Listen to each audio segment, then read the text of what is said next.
Nu, lūk, izjūt šiem te jautājumiem, kā jums pašiem, kur jūs esat vairāk?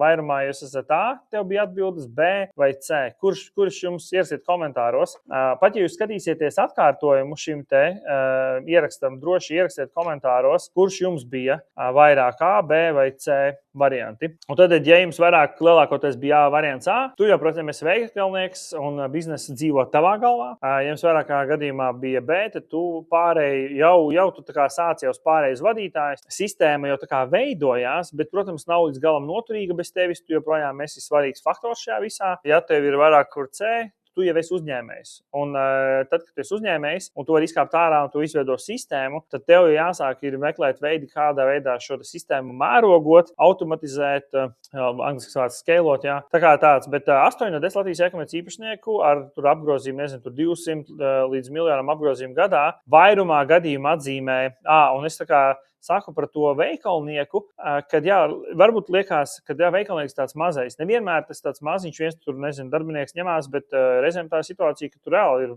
nezinu, vairāk darbinieki, bet joprojām tas uzņēmējs ir tādā ugunsgrēka dzēšanas stāvoklī, tur visu dara pats, visur iekšā un bez viņa nekas nenotiek.